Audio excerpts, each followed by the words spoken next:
সত্যি কথা মা, সারাদিন এত ব্যস্ত থাকি তোমার কথাই মনে থাকে না, আর মন্ত্রতন্ত্রের কিচ্ছু জানি না। খালি কি আমি তোমায় ডাকতে পারবো না? আমার মা কি বলে,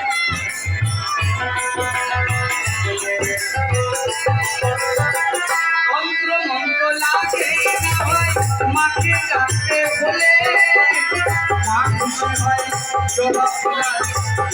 চোখের জলে। এই সংসারীর মায়ার জলে না ভাই মাকে ভুলে,